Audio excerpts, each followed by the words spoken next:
ప్రవాహవాణి సాహితీ బంధువుల సమైక్య వేదికకు స్వాగతం. ఈరోజు మనం ఒక విశిష్టమైన రచనని ఆస్వాదించబోతున్నాం.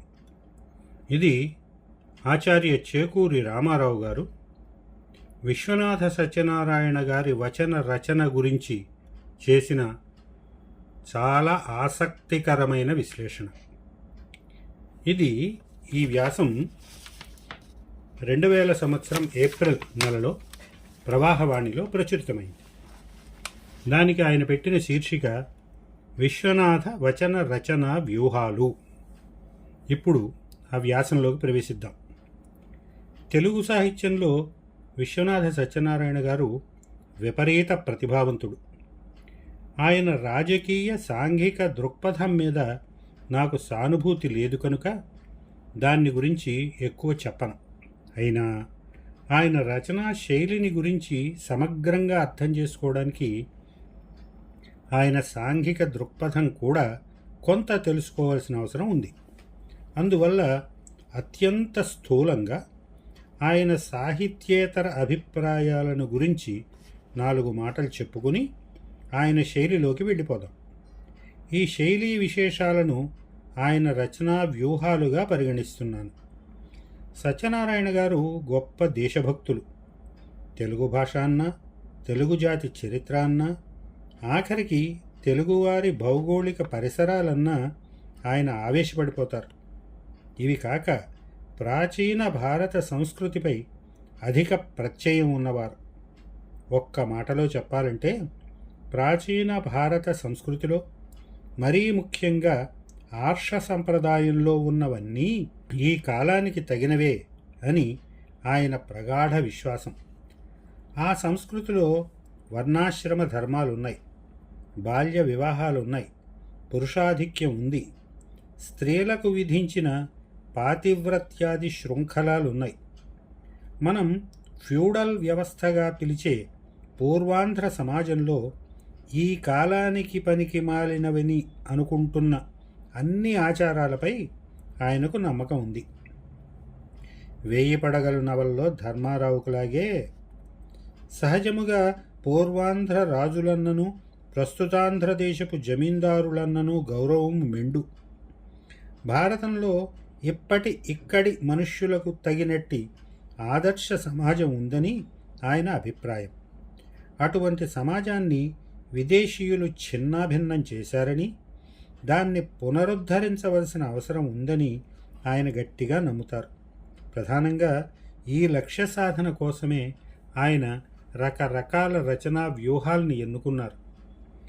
ఆయన వచన రచనల్లో కనిపించే ఈ వ్యూహాల్ని గుర్తించడం నా ప్రధాన లక్ష్యం. దానితో పాటు ఆయన భాషా ప్రయోగంలో కనిపించే కొన్ని పద్ధతుల్ని ప్రదర్శించడం నా రెండో లక్ష్యం. సత్యనారాయణ గారు తొలుత భావకవిగా తన సాహిత్య యాత్రను ప్రారంభించారు. అప్పుడు ఆయనకు కొన్ని సంస్కరణ భావాలు ఉండేవి. ముఖ్యంగా తొలి రోజుల్లో ఆయన భాషా సంస్కరణల్ని ఆదరించారు. అయితే ఆయన ఎక్కువ కాలం ఆధునికులుగా ఉండలేకపోయారు. ప్రాచీనతపై అతిశయమైన అనురాగాన్ని పెంచుకున్నారు. ప్రాచీన భాషాతుల్యమైన భాషలో వచన రచన చేశారు. దీన్ని స్థూలంగా గ్రాంధికం అని పిలుస్తాం.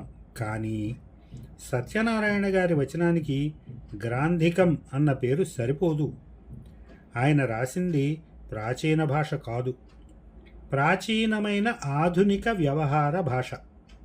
ఇది మాట్లాడే భాషలో వినిపించే నుడికారానికి అత్యంత సన్నిహితం. సత్యనారాయణ గారి ప్రతిభలో అందర్నీ ఆకట్టుకునే ఒక అద్భుత లక్షణం పరిశీలన నైశిత్యం. ఆయన ఒక చిన్న గడ్డి మొక్క నుంచి అత్యంత క్లిష్టమైన మానవుల స్వభావ విశేషాల వరకు చాలా శ్రద్ధగా పరిశీలిస్తారు. జ్ఞాపకాల పొరల్లో భద్రంగా దాచుకుంటారు. అందులో భాగంగానే ఆయన భాషా ప్రయోగ రీతులను కూడా పరిశీలిస్తారు. తెలుగు భాష నుడికారపు సొంపును ఆయన పట్టుకున్నంత ఉడుపుగా పట్టుకున్న తెలుగు రచయితలు అరుదు.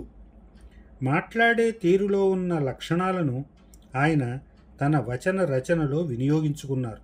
ముఖ్యంగా సంభాషణ శైలిలోని పదును, కథల శైలిలోని తెలుగు జాతీయాల రీతి ఆయన వచన రచనలో కనిపిస్తుంది. అలవాటైన పదాల్లో చెప్పాలంటే ఈయన వచనం గ్రాంధికం ముసుగులో వ్యావహారికం. ఇంగ్లీష్లో శాస్త్రీయంగా చెబితే his style is spoken in essence but classical in appearance. మరింత అర్థమయ్యే పద్ధతిలో చెబితే పద నిర్మాణం ప్రాచీనం, పద సంయోజన అర్వాచీనం. భాషాశాస్త్ర పరిభాషలో చెబితే his morphology is classical but his syntax is modern. మౌఖిక లిఖిత భాషా వ్యవహారాల మధ్య భేదాల గురించి కానీ, ప్రాచీన ఆధునిక రచనా భాషల మధ్య భేదాల గురించి కానీ వివరంగా చర్చించడానికి ఇది సమయం కాదు. అందువల్ల అవసరమైన స్థూలాంశాలని మాత్రమే ప్రస్తావిస్తాను. మాట్లాడే భాషలో వాక్యాలు చిన్నవిగా ఉంటాయి. కాగితం మీద రాసినప్పుడు ముందు వెనుకలు చూసుకుంటూ ఎడిట్ చేసుకుంటూ పోతాం కనుక పెద్ద వాక్యాలు సాధ్యమవుతాయి. ఎక్కడన్నా అర్థం చేసుకోవడానికి అడ్డమొస్తే పూర్వాపరాలు పునరాలోచించుకోవడానికి రాసే భాషలో అవకాశం ఉంటుంది. మాట్లాడే భాషలో అట్లాంటి అవకాశం లేదు కనుక ఎక్కడికక్కడికి అర్థగ్రహణను సులభతరం చేసే చిన్న చిన్న వాక్యాల ద్వారా భావ ప్రకటన జరుగుతుంది. మాట్లాడే భాషలో ఉండే లఘువాక్య ప్రయోగం, కొన్ని రకాల వాక్య సంయోజనలు, నుడికారం, జాతీయాలు, సామెతలు, అసంపూర్ణ వాక్య ప్రయోగం సత్యనారాయణ గారి వచనంలో కనిపిస్తాయి. ఆయన ఆత్మకథలో నుంచి తీసుకున్న ఈ చిన్న పేరాను పరిశీలించండి. ఆ రెండవ వస్తువు కారపు వస్తువు. అందులో కారము ఉండదు. కారమును నంజుకుని తినవలయును. దాని పేరు పునుకులు, పెసర పునుకులు. బందరులోనున్న చిన్న కోమటి దుకాణములన్నీ వారి ప్రధాన సంపద పునుకుల మీద. వాటి రుచి చెప్పుటకు వీలు లేదు. అందులో పచ్చిమిరపకాయల కారము నంజుకొని తిన్నచో స్వర్గానికి బెత్తెడము కాదు, పైన బెత్తెడము. ఆ పునుకుల యందు గల రుచి ఎట్టిదనగా, అణాకు 12 పునుకులు, పెద్ద ఉసిరికాయంత ఉండును. అణాచల్లగా అణ, మళ్ళీ అణాచల్లగా అణ, నీ చేతిలో డబ్బు అయిపోవలయును కాని అవి మానివేయమనవు. పొద్దుటిపూట ఇవి తిననివాడు అణాకు గతి లేనివాడు. గతి అంటే చేతిలోని డబ్బు అని కాదు, అప్పు కూడా పుట్టించుకోలేనివాడు అని అర్థం. ఈ వచన భాగాన్ని కొంచెం సూక్ష్మంగా పరిశీలిద్దాం. ఇందులో ప్రాచీన వ్యాకరణం ప్రకారం క్రియాపదాలున్నాయి, ఎడాగమాలున్నాయి. దాని పేరు పునుకులు, పెసర పునుకులు అనడంలో అంతకుముందు అసమగ్రంగా చెప్పిన దాన్ని సమగ్రం చేసే ప్రయత్నం కనిపిస్తుంది.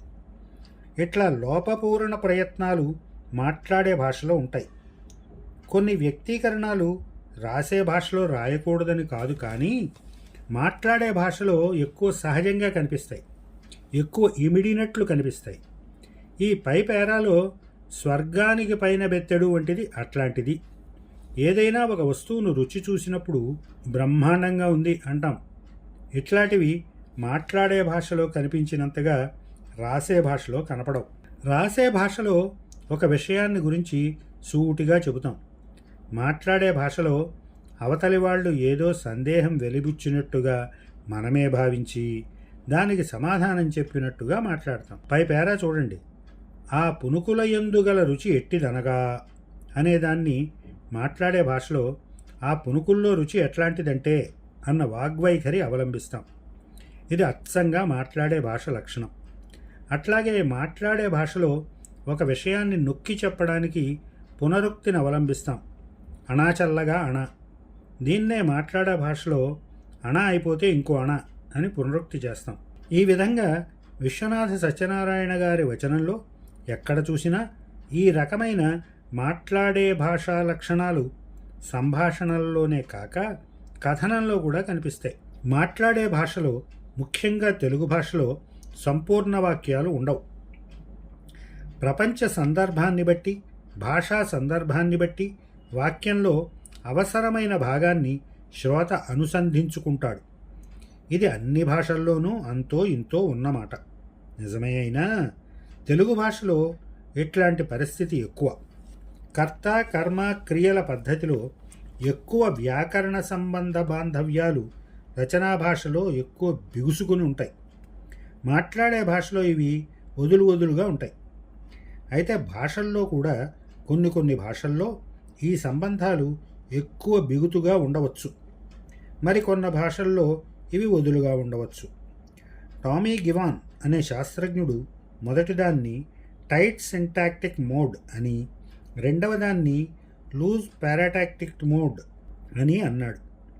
ఈ రెండు కొలమానాలు రాసే భాషకు మాట్లాడే భాషకు ఉన్న భేదాన్ని సూచించడానికి, కొన్ని భాషల మధ్య భేదాన్ని సూచించడానికి కూడా పనికొస్తాయి.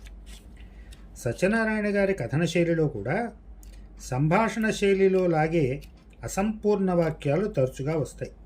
ఉదాహరణకి దిండు కింది పోకచెక్క అనే నవల ప్రారంభాన్ని చూడండి. హిమగిరి మంచుగుట్ట, మంచు కరిగినప్పుడు కరుగును, కరగనప్పుడు ఒట్టి రాళ్ళు, మంచురాళ్ళు, మంచుగడ్డలు, అచట నదులు ఏర్పడుట చిత్రము. నదులు ఏర్పడుట అనగా కొంతకాలము మంచు కరుగునని అర్థము. కరగని భాగం ఉండును, అది రాళ్లుగా నుండును. ఆ రాళ్లపైనున్న మంచు కరిగి జలముగా ప్రవహించును, రాళ్ళు కనిపించును, రాళ్ళు రెండు వైపులా కనిపించును, ఆ నడుమ రాళ్ళు లోతుగా నుండును. ఈ రకమైన వాక్య నిర్మాణం ఆయన కథన శైలిలో కానీ ఇతర వ్యాసరచనలో కానీ తరచుగా కనిపిస్తుంది. ఇందులో ప్రధానమైనది తెలుగు వాక్యాల్లో ఉన్న పదలోప విధానాన్ని ఉపయోగించుకోవడం. అంటే వాక్యాల్లో ఏ పదబంధమైనా సరే వాక్యంగా నిలబడుతుంది. సంపూర్ణార్థబోధ పరిసర సమాచారం వల్ల జరుగుతుంది. ఈ రకమైన వాక్యాల్లో వీటి అనుక్రమణికలో కూడా వైచిత్ర్యం కనిపిస్తుంది. ఇది మాట్లాడే భాషను అనుసరించి వచ్చే వాక్యరీతియే. ఉదాహరణకు ఆయన ఆత్మకథలో ఓ చోట ఇట్లా అంటారు: ఒక జీవిత రహస్యాన్ని విచారణ చేసినచో దాన్ని వేదాంతమనుట మన దేశంలో పరిపాటి అయిపోయినది. పుట్టినాము, పెరిగినాము, కొంత ధనము వచ్చినది, కొంత ధనము పోయినది, కొన్ని సుఖములు అనుభవించినాము, కొన్ని దుఃఖములు పొందినాము. ఇక్కడ వాక్యాల ప్రయోగంలోనూ అర్థంలోనూ భిన్న ధ్రువత, పోలారిటీ కనిపిస్తుంది. ద్వైతీభావ శైలి. సత్యనారాయణ గారి వచన శైలిలో ఇట్లాంటి భిన్న ధ్రువత కానీ పరస్పర విరుద్ధమైన విషయ సంయోజన కానీ తరచుగా కనిపిస్తుంటుంది. దీనిని కావాలంటే ద్వైతీభావ శైలి అనవచ్చు. ఇందులో విశేషం ఏమిటంటే ఒక వస్తువు, విషయాన్ని, సంఘటనను, అసలు ప్రపంచాన్ని చూసే పద్ధతిలో రెండు పక్షాలకు అవకాశం ఇవ్వడం. దీన్ని ఇంగ్లీష్లో ఎస్ ఆర్ నో స్టైల్ అందాం. ఉదాహరణకు 1000 పడగలు మొదటి పేజీలో ఒకచోట గ్రుడ్డివాని చేతి రాయి తగిలిన తగులును తగలదును అంటారు. చెలియలకట్ట 11వ అధ్యాయంలో బైరాగి రంగారావును నువ్వు చాలా మారిపోయావు అంటే అతను మారాను, మారటం లేదు అంటాడు. ఈ సంభాషణ తర్వాత కూడా ఈ రకమైన శైలీ రీతి ఎట్లా విస్తరించిందో గమనించదగింది. ఇది రత్నావళి రంగారావులకు మధ్య సంభాషణ. రత్నావళి: రంగా, నీకు పాటలంటే చాలా ఇష్టం. రంగారావు: నాకు ఇష్టం లేదు, కానీ ఈ బైరాగి పాడుతుంటే వినక తప్పక వచ్చింది. అతని పాటలు నాకు ఇష్టం కావు. రత్నావళి: ఎందుకు ఇష్టం లేదు? అట్లా నుంచుని వింటుంటే. రంగారావు: కుష్టువాడు అద్దంలో చూసుకుంటాడు, చూసుకోవడం ఇష్టమే, కానీ ఆ చూసుకోవడం ఇష్టమూ లేదు. ఈ సంభాషణ ఆయన ద్వైతీభావ శైలికి ఒక ఉదాహరణే కాదు, వివరణ కూడా. ఇక ప్రశ్నోత్తర శైలి. సత్యనారాయణ గారి శైలిలో కనిపించే ఒక పద్ధతి ప్రశ్నోత్తర శైలి. ప్రశ్నోత్తర శైలి అంటే అవతలవారు వేయవలసిన ప్రశ్న తామే వేసుకుని తామే సమాధానం చెప్పే శైలి. చెలియలకట్టలో 10వ అధ్యాయంలో ఈ భాగం చూడండి. ఈ రంగడు తానే స్థలమును ప్రేమించును, మునుపటి వలె తన్నే స్థలమును ప్రేమించుటలేదు. ఆ ఇసుక దిబ్బలు ఇతనిని రమ్మన్నచో అతనికి ప్రయోజనము కనిపించుటలేదు. రంగడు రత్నావళిని తన్ను ప్రేమించలేదు. ఆమె అందగత్తె కాదా? పూర్వం అందగత్తెయే, తానప్పుడు ప్రేమించలేదు. ఆ అందగత్తెను రంగడు ఎలా ప్రేమించలేదు? అంతకన్నా అందగత్తె అనన్యదత్త ఒక అప్సర తనకు లభించునని వాని హృదయములో ఎక్కడో వానికి తెలియకుండా ఒక ఆశ ఉండను. ఆ ఆశ నేడు మొటమాయమైనది. ఆ ఆశ పోయినంతనే రంగనికి ప్రాణము పోయినదా? రంగని మనోవ్యాపారమంతయు నశించినదా? ఏమీయూ నశించలేదు. ఇదే అధ్యాయంలో ఇంకో భాగం చూడండి. రంగడు రత్నావళిని ప్రేమించుచున్నాడు. రత్నావళి రంగని ప్రేమించుటలేదు. ఎందుకు ప్రేమించుటలేదు? పూర్వము తానామెను ప్రేమించటలేదు అనుకున్నప్పుడు తన మనసును ఒకానొక భ్రాంతి వంటి భ్రాంతి ఆమెను ఆవేశించింది. ఆయన ఆత్మకథలో ఆ శతకమును అంటే విశ్వేశ్వర శతకమును నేను 1925లో వ్రాసితిని. అందులో ఏమున్నది? నాకున్ చిన్నతనము నుండి అని ఉన్నది. అనగా అప్పటికెప్పటి నుండియో ఉన్నదన్నమాట అని అంటారు. ఇట్లా చాలా చోట్ల కథన శైలిలో భాగంగా ఈ ప్రశ్నోత్తర శైలి వస్తుంది. ప్రశ్నోత్తర శైలి సంభాషణలో రావడం సహజం. ఆ రెంటికి వక్తలు వేరు. కథన శైలిలో ఒకే వక్త నుంచి ప్రశ్నోత్తరాలు రావడం విశేషం. నిర్వచన శైలి. సత్యనారాయణ గారి వచనంలో కనిపించే ఇంకో పద్ధతి, ఒక విషయాన్ని చెబుతూ మధ్యలో కొన్ని మాటలకు లేక భావనలకు నిర్వచనం లాంటిది ఇస్తారు. దీన్ని నిర్వచన శైలి అనవచ్చు. ఇంగ్లీష్లో డెఫినిషనల్ స్టైల్ అనుకుందాం. తాను చెప్పేది శ్రోతకు గాని పఠితకు గాని సరిగ్గా అర్థం అవుతోందో లేదోనని, తాను ఏ అర్థంలో ఉపయోగిస్తున్నారో ఆ అర్థాన్ని వివరిస్తూ ఒక నిర్వచనం ఇస్తారు. ఆయన ఆత్మకథలోని ఈ కింది భాగాన్ని చూడండి. పైకి అందరము చచ్చిపోవుదు మందురే గాని వ్రేళ్లు పాతుకుని కొమ్మలు వేసి మింటి కొసలు తాకుదుమన్న ఊహయే అజ్ఞానము చేత ఆవరింపబడిన బుద్ధిలో ఉండును. అజ్ఞానమనగా ఆలోచన లేక ఉండుట. సుమారు నా 34వ ఏట ఒక యోగితో నాకు ఒక మిత్రుడు స్నేహం కల్పించాడు. యోగి అనగా యోగాసనములు నేర్పేవాడు, ప్రకృతి చికిత్స చేసేవాడు. నాకు జీవితంలో వచ్చిన సంఘర్షణ విరోధములు నా ఈ ప్రకృతి చేత చాలా భాగములు వచ్చినవి. జన్మలక్షణము కూడా కొంత ఉన్నది అనుకొనవలెను. జన్మలక్షణమనగా జీవగత లక్షణం. ఒక అహంకారము ఆ జీవుని యందే ఉన్నదని అర్థము. చెలేలి కట్టలో ఒక ఉదాహరణ చూడండి. రత్నావళి హృదయము అతని యందు ఏలకో ప్రసన్నము కాలేదు. ప్రసన్నత అనున్నది క్రమపరిణామము పొందు ఒక మృదు స్వభావం. వివరణాత్మక శైలి. ఇందులో భాగంగానే వివరణాత్మక శైలి, స్పష్టీకరణ శైలి వంటి వాటిని చేర్చవచ్చు. వీటిని ఇంగ్లీష్లో క్లారిఫికేటరీ స్టైల్ అండ్ ఎక్స్ప్లనేటరీ స్టైల్ అనుకోవచ్చు. ఎంఎస్కో వారి మనుచరిత్రకు రాసిన పీఠికలో ఈ భాగాలు చూడండి. అందుచేత అతడు ఆంధ్ర కవితా పితామహుడు. పితామహుడు అనగా తాత కాదు, బ్రహ్మ. అదే వ్యాసములో అంకము చేరి అనే పద్యాన్ని వివరిస్తూ ఇట్లా రాస్తారు. ఆ వంక కుచంబుగాన కహివల్లభహారముగాంచి వెదికినాడు. కుచము కనిపించుటలేదు, హారముగానున్న పాము కనిపించెను. అహివల్లభుడే హారము. దానిని చూచినాడు. చూచినాడనగా తెలుసుకున్నాడు అని అర్థము. కాంచి అనకూడదు. అతను అది అహివల్లభహారముగా తెలుసుకొనలేదు. అచట అహివల్లభహారము ఉండుట చేత అది మృణాళాంకురం అనుకున్నాడు. మృణాళాంకురము తామరతూటి మొక్క. సత్యనారాయణ గారి శైలిలో చాలామంది గుర్తించినది, కొట్టవచ్చినట్టు కనిపించేది ఆయన తర్క పద్ధతి. ఈ తర్కం సాధారణంగా మనలో చాలామందికి అలవాటైన హేతుబద్ధ తర్కం కాదు. ఆయన స్వయంగా కల్పించుకున్న కార్యకారణ పద్ధతి ఆయన తర్కంలో కనిపిస్తుంది. చాలామంది ఆయన అభిమానులు ఆయన శైలికి ఆకర్షితులై ఆ తర్కంలో పడి కొట్టుకుపోయి ఆయన చెప్పేవన్నీ నిజమనే అనుకుంటారు. చాలా కాలం క్రిందట, సుమారు 1960 ప్రాంతం, ఉస్మానియా యూనివర్సిటీలో ఉపన్యాసం ఇస్తూ ఇంగ్లీషు వాళ్ళకన్నా తెలుగు వాళ్లే ఇంగ్లీషు బాగా మాట్లాడతారు అని అన్నారు. అందుకు కారణం ఏమిటంటే, తెలుగువాడు నాలుక గీసుకుంటాడు, ఇంగ్లీషు వాడు నాలుక గీసుకోడు. ఈయన తర్క స్వభావం చిలేలికట్టలో రత్నావళి అన్నట్టుగా ఉన్న ఈ వాక్యాల ఆధారంగా ఆయన మాటల్లోనే చెప్పుకోవచ్చు. నీ తర్కము నీ సంస్కారమును బట్టి ఉండును. నీకు ఇదివరకే ఉన్న కొన్ని ఊహలను బట్టి, కొన్ని విశ్వాసములను బట్టి తర్కించదవు. కానీ అచ్చమైన తర్కము నీకు తెలియదు. నీ తర్కము నీ విశ్వాస దూషితము. నిజానికి సత్యనారాయణ గారి తర్కం ఆయన విశ్వాసాలపైనే ఆధారపడి ఉంటుంది. చెలియలికట్టలో రత్నావళి తన మరిది రంగారావుతో లేచిపోతుంది. అతనితో మాట్లాడుతూ తానింకా సీతారామయ్య భార్యనే అని క్లెయిమ్ చేయడానికి భాషాప్రయోగాన్ని కారణంగా చూపిస్తుంది. ఇలా, నేను మీ అన్నగారి భార్యను కాదని ఎవరైనా నందురా? ఆయన భార్య లేచిపోయినదందురు. లేచిపోయినదందురు కానీ ఆయన భార్య కాదనరు.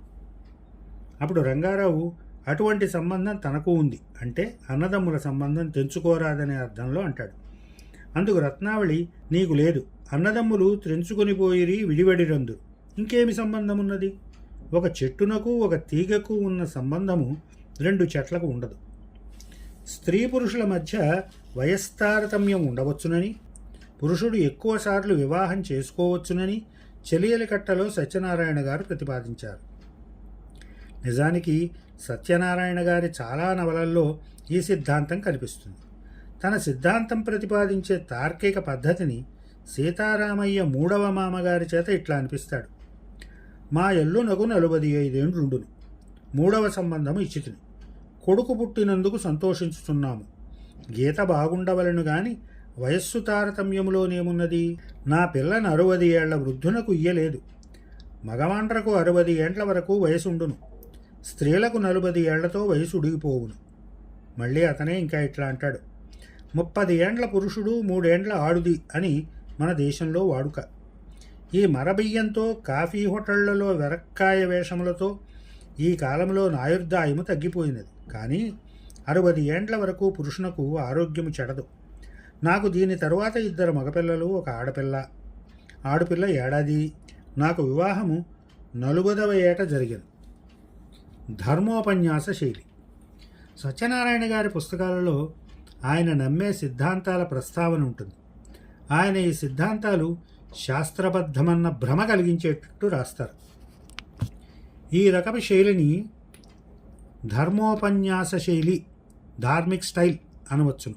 ఈ రకమైన ధర్మోపన్యాసాలు ఆయన నవలలన్నిటా ఆయనకిష్టమైన పాత్రల నోటతో చెప్పిస్తారు. 1000 పడగల్లో ధర్మారావు కావచ్చు, చెలియలగట్టలో రత్నావళి కావచ్చు, ఏకవీరలో ఏకవీర కావచ్చు. ఉదాహరణకి రత్నావళి చివరిలో తన భర్తకు 3వ భార్య అయిన రాజ్యలక్ష్మితో ఇచ్చిన ఉపన్యాసాన్ని ఉదాహరణప్రాయంగా చూడండి. అమ్మా, నిజమే, నాకు తెలుసు. నేనెంత సుఖపడతానో ఆయన ఎంత సుఖపడతాడో నాకు తెలుసు. కానీ నా కడుపున ఇంకొక బిడ్డ పుడితే నీ బిడ్డ వంటి వాడు కాదు, వాడొక గోళకుడు, వాడొక కింకరుడు. అట్టి కొడుకునే కంటినా వాడు నాకు తర్పణములిచ్చునా? తల్లి, నీ కొడుకు చాలునమ్మా, చాలు. నీ కొడుకు గడచిన 3 పురుషాంతరాలు దాకా చాలు తల్లి. నీకు తెలియదు. నీవు శరీరాన్ని చూస్తున్నావు, ఆత్మను చూడు, మనస్సును చూడు, ప్రేమను చూడకు, ధర్మాన్ని చూడు, సుఖాన్ని చూడకు, సంప్రదాయాన్ని చూడు. బయట చూడకు తల్లి, లోపల చూడు. నిన్ను నీ భర్తను చూసుకోవద్దు, నీ కొడుకును చూసుకో, సంతానాన్ని చూసుకో, నెత్తురు చెడిపోకుండా చూసుకో. అదే వర్ణం. దానిలోన గుణాలుంటవి. గుణాలలో కల్తీ వస్తే వర్ణం పోతుంది, ధర్మం నశిస్తుంది. సుఖాలకేమి, దుఃఖాలకేమి, ఉద్యోగాలకేమి, ధనాలకేమి నేను పెడుతున్నా. మీరు వాగ్దానం మరిచిపోకూడదు. విస్తర భీతి వల్ల ఈ ధర్మోపన్యాసాలకు ఉదాహరణలు ఇతర గ్రంథాల నుంచి ఇవ్వటం లేదు. విశ్వనాథ సత్యనారాయణ గారి నవలల్లో ధర్మోపన్యాసాలతో పాటు తరచుగా కనిపించేది ఆయన నిశిత పరిశీలన దృష్టి. ప్రపంచంలో అనేక సంఘటనలను, మనుషుల స్వభావాలను, ప్రకృతిని, ప్రపంచాన్ని చాలా సూక్ష్మంగా పరిశీలించినట్టు ఆయన రచనలను బట్టి గ్రహించగలం. ఈ పరిశీలన దృష్టి, ఆయన పాండిత్య దృష్టి కలిపి ఆయన రచనకు ఒక విజ్ఞాన ప్రదర్శన దృక్పథం ఏర్పడింది. దీన్ని ఇంగ్లీష్లో ఎన్సైక్లోపీడిక్ స్టైల్ అనుకుందాం. ఆయన ఈ విజ్ఞాన ప్రదర్శనలో ఒక్కోసారి అసలు కథను ఆపి తనకు తెలిసిన విషయాన్ని గురించి విజ్ఞానోపన్యాసాన్ని ఇస్తారు. ఈ దృష్ట్యా ఈ రకం శైలిని తెలుగులో విజ్ఞానోపన్యాస శైలి అనవచ్చు. ఈ శైలిలో ప్రపంచాన్ని గురించి, అందులో అనేక విషయాల గురించి ఆయనకు తెలిసింది, ఊహించింది, భావించింది ఉపన్యసిస్తారు. 1000 పడగలు నవలలో ఆంధ్ర సాహిత్యాన్ని గురించిన ఉపన్యాసాలు చాలా ఉన్నాయి. చెలియలికట్ట నవలలో ఆయన తెలుగు సంస్కృతాల వ్యాకరణ పాండిత్యం ప్రదర్శిస్తారు. ఇక కావ్యాల పీఠికల్లోనూ సాహిత్య విమర్శల్లోనూ చెప్పక్కర్లేదు. వ్యాకరణ, సాహిత్య, శాస్త్ర పాండిత్యాలను వదిలేస్తే మిగతా విషయాల గురించి ఆయన తెలుసుకున్నది, ప్రదర్శించే పద్ధతి చూడముచ్చటగా ఉంటుంది. ఆయన అక్కడ కథను ఆపేసి వేరే విషయానికి వెడతాడు. కాబట్టి దీన్ని డీవియేషనల్ స్టైల్ అనవచ్చు. భ్రమరవాసినిలో ప్రకృతిని వర్ణిస్తూ ఉపమానంగా కలనేత చేర ప్రసక్తి వస్తుంది. ఇక ఆయన నేత పరిజ్ఞానం అంతా అందులో వివరిస్తారు. చూడండి. సూర్యోదయం అగుచుండెను. అది తూర్పు సముద్రము.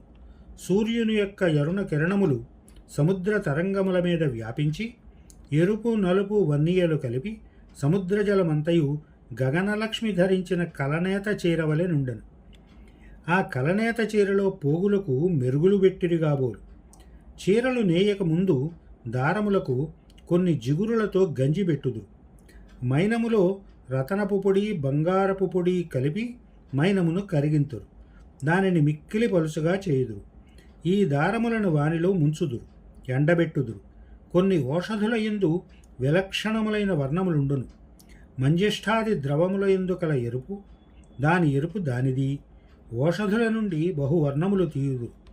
వాని నుడికించి పలుచని ద్రవము చేసి దాసరేకు పొడులు రత్నభస్మములు మరకత భస్మములు మాణిక్య భస్మములు కలిపి ఆ అడుసులో దారముల నుంచి ఎండబెట్టినచో ఆ దారములతో చీరలు నేసినచో ఆ చీరల యొక్క తళతళ ఏమి చెప్పవలేను. సముద్రం ఆ తీరుగా నుండెను. పై పేరాలో deviational style, encyclopaedical style and keen observational style కలిసి ఉన్న పద్ధతిని గమనించవచ్చు. ఒక్కొక్కసారి ఆయన రచన పాండిత్యానికే పరిమితం కావచ్చు, మరొకసారి పరిశీలనకే పరిమితం కావచ్చు, ఇంకోసారి వర్ణనకు సంబంధించి ఉండవచ్చు. ఇవేవి చెప్పినా కథను ఆపి విషయాంతరానికి పోవటం వల్ల డీవియేషనల్ స్టైల్ అని అన్నాను. ఇవి వేరువేరుగా ఉంటే లేక వేరువేరు అంశాల ప్రాధాన్యం ఉంటే ఆ పేరు పెట్టుకోవచ్చు.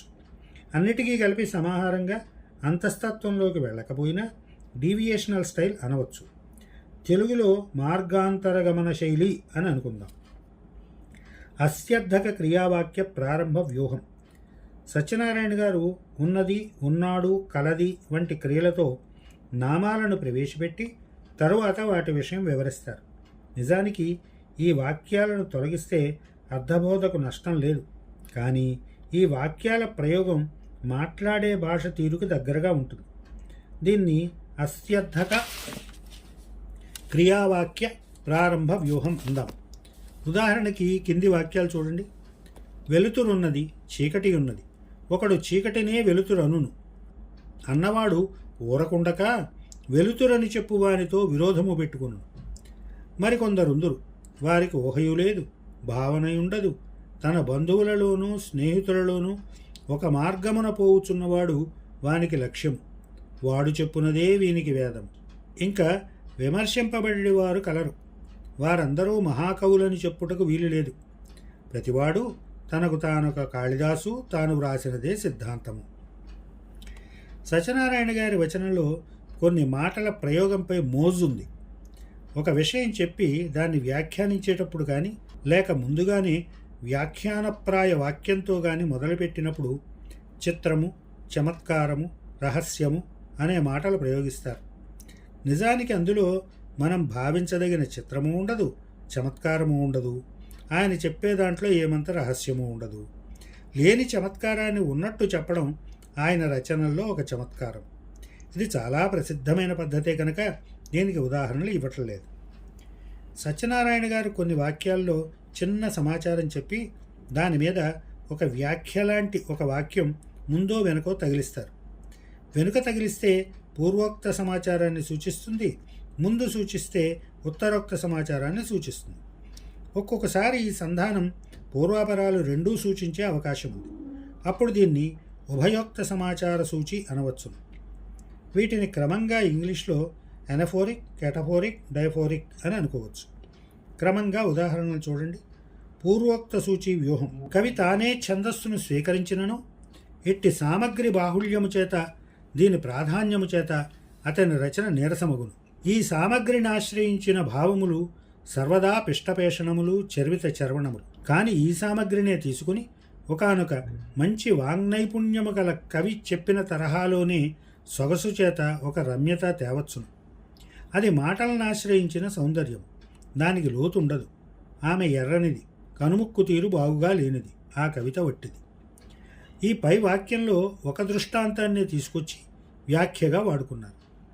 భాష కలదు, భావము కలదు, కవి చెప్పునట్టి విషయము యొక్క ప్రాధాన్యము కలదు, కవి యొక్క నేర్పు కలదు. ఇన్ని ఉన్నవి. ఉత్తరోక్త సూచి వ్యూహం. ఇది చూడుడు, వారి విశ్వాసం ఒకటి, వారు ప్రచారము చేయున్నదొకటి. ఉభయోక్త సూచి వ్యూహం. ఒక కవి గ్రంథము బాగున్నదని వారి మిత్రులు ప్రశంసింతురు, వారి అమిత్రులు మొగము మొరకటించుకుందురు, కొంప కూలిపోయినట్టు డెల్లబడుదురు. నేటి తెలుగుదేశపు స్థితి ఇట్లున్నది. పరోక్షమున తిట్టుదురు, మొగమునందు ప్రశంసింతురు. విశ్వనాథ సత్యనారాయణ గారిని దేశము పట్టనంత కవి అని ఆయన అభిమానులు అంటుంటారు. అదేమో నాకు తెలియదు, కానీ ఒక పరిశోధనకు పట్టనంత రచయిత అని మాత్రం చెప్పగలను. అంటే ఆయన రచనా విస్తృతి అంత పెద్దది అని. అటువంటి మహారచయితను ఒక వ్యాసంలో పట్టుకోవడం అసాధ్యం. అందువల్ల ఈ వ్యాసంలో ఆయన రచనలో కనిపించే కొన్ని అంశాల స్థూల పరిశీలన మాత్రమే చేయబడింది. అనేక అంశాల సూక్ష్మ పరిశీలనకు ఆయన రచనలన్నీ సమగ్రంగా పరిశీలించి సమాచార సంగ్రహణ చేయాలి, వాటిని వ్యాఖ్యానించాలి, సిద్ధాంతపరంగా విశ్లేషణ చేయాలి. అవన్నీ చేయాలంటే ఆయన్ను గురించి ఒక పుస్తక పరిమితిలో రాయాల్సి ఉంటుంది. ఆ పని నా చేత కాకపోయినా రాసేవాళ్లకి ప్రేరణ కలిగించడానికి ఈ వ్యాసం దోహదకారి అవుతుందని ఆశిస్తాను. ఇది చేకూరి రామారావు గారు విశ్వనాథ సత్యనారాయణ గారి వచన రచనలోని కొన్ని వ్యూహాలని, కొన్ని విధానాలని విశ్లేషించిన విధానం. ఇక తర్వాత వీడియోలో మీకు అందించబోయేది డాక్టర్ సోమసుందర్ ప్రవాహవాణికి అందించిన అభ్యుదయ కవిత్వమే అగ్రేసరమూర్తి అనే వ్యాసం. అంతవరకు సెలవు.